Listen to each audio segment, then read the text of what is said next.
I'm Dr. Nick Page. I'm a research fellow at Cardiff University and scientific lead for the School Health Research Network. Today, I'll be covering the key strengths of SHRN data for understanding learner health and well-being, the importance of understanding your sample when interpreting your data, and highlighting some key considerations when priority setting.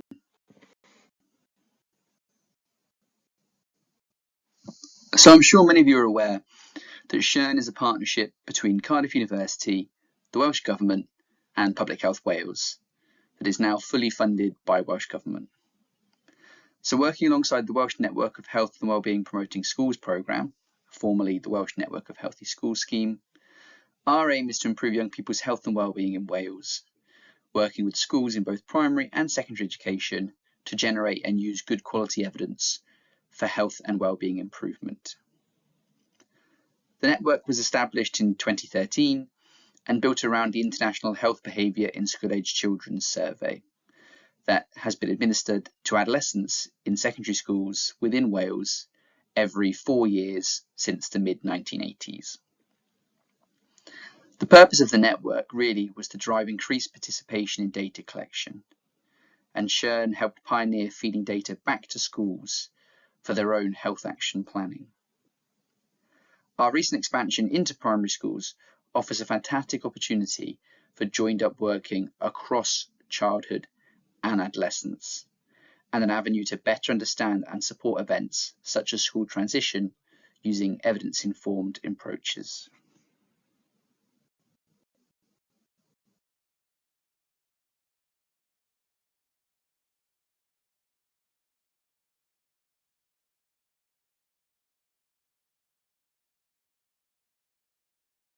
There is now a greater emphasis than ever before on schools to use data to inform their practice.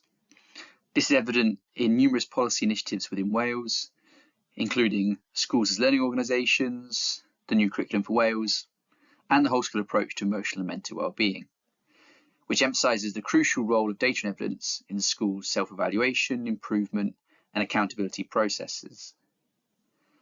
In some ways, this is simply a reflection of society today, where there is a greater emphasis on data-led decision-making, due really to the high volume of data routinely collected in everyday life.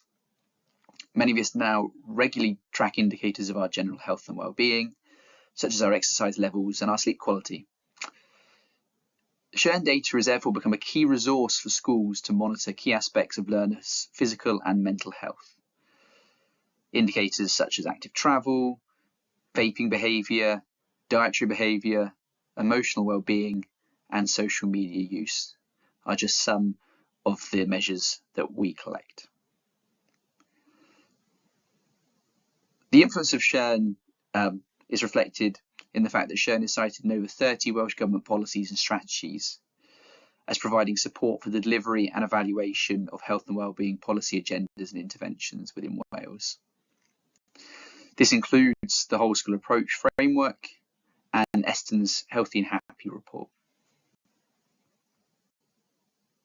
For context, the primary school expansion of SHRN began in 2021 with feasibility and piloting of a health and wellbeing survey with around 1,800 Year 6 learners from 118 schools, before a larger survey in 2022-23 that included around 32,000 learners from Years 3 to 6 from 354 schools. 2024 was our first national rollout of data collection within primary schools outside of feasibility and pilot testing, with over 52,000 learners from 510 schools participating.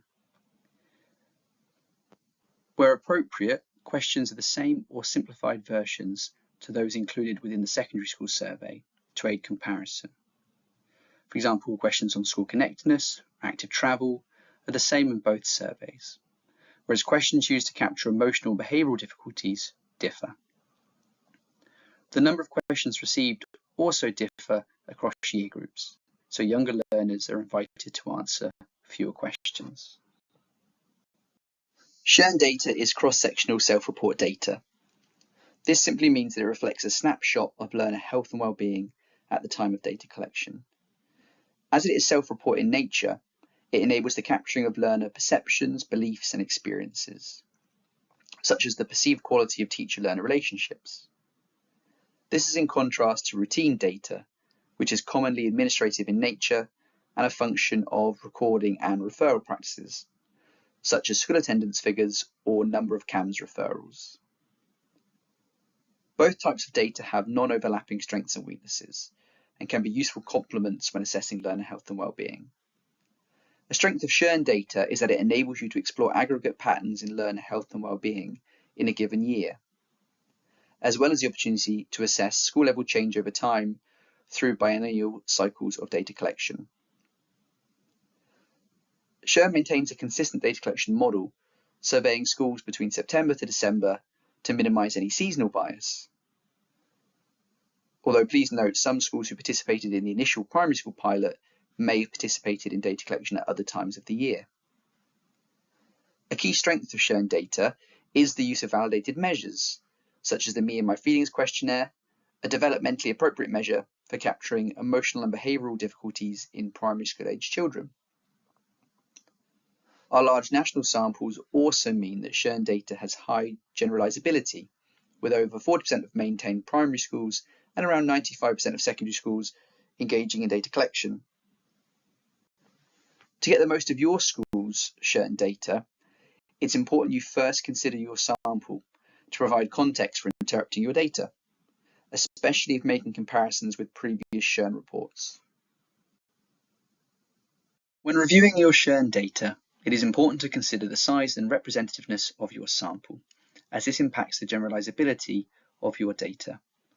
A small sample can lead to greater uncertainty and the potential for more volatile changes in your data across time, which can appear alarming. Although it's important not to confuse sample size with population size.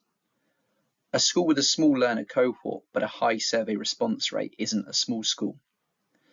This means you've successfully sampled most of your learners, i.e. your population. What you need to be mindful of is making decisions based on non-representative samples, which aren't reflective of your school population. For example, if girls are more likely to report poorer emotional health than boys, and girls are overrepresented in your data, this could lead to a higher overall school average. Similarly, if girls were underrepresented one year and overrepresented the next, this could drive a larger increase in your school average between data collection cycles. Being aware of these types of bias will help ensure more accurate and balanced interpretation of your data and any changes over time. Another thing to consider when interpreting your data is that self-report data is often context dependent, meaning responses may be informed by the interaction between a data collection period and question wording. So a common example is around active travel to school, where we ask learners, how many times have you walked or cycled to school in the last month? It's feasible that there could be a seasonal effect here, where responses differ based on when the data were collected or when the question was asked. Learners responding in late September, early October, at the start of SHRN's data collection cycle, may respond differently to those responding in late December, at the end of the cycle. Does this make the data less accurate or valuable? No, not at all.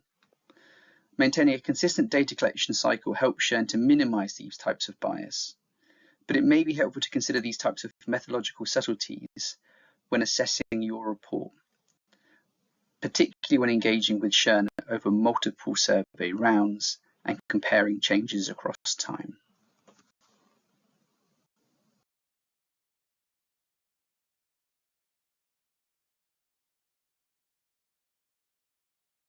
It can sometimes be difficult to understand when to act on your SHRN data. It's not always straightforward to know whether a problem is really a problem and requires intervention. A good approach is to consider the following questions. As already highlighted, are you satisfied that your sample is reflective of your school population? How does your data compare to equivalent national and regional trends? National benchmarking is available in your reports to support such comparisons, while local authority level reports will be released later this year, which your local Welsh Network of Health and Wellbeing Promoting Schools team will be able to access. This will help to establish whether this may be a wider societal issue or a school-specific problem. To what extent has the behaviour changed over time? This may be difficult to establish currently, given the infancy of the primary network, but over time, with continued participation, you'll be able to assess whether a worrying trend is emerging. Given this, it's important to guard against overreacting to a single data point where possible, as this may lead to an inefficient use of resources. And finally, if you do have multiple data points, perhaps your school participated in the pilot, consider that your school might be performing well in the context of broader trends, despite overall growth or decline in a particular behaviour over time. For example, while youth mental health has deteriorated over time, your school may consistently report lower rises than the national and regional averages. In this instance, it would be good to consider what existing actions may help to explain this better relative performance, and perhaps look to compare your policies or practices against other schools based on the results of SHRN's School Environment Questionnaire. A final take-home from me is that it's important to understand that seemingly similar trends are not necessarily related. The above example is a particular favourite of mine, which shows a high degree of correlation between the growth in per capita cheese consumption over time and the number of deaths related to bedsheet entanglement. Maybe eating cheese late at night is bad for you after all.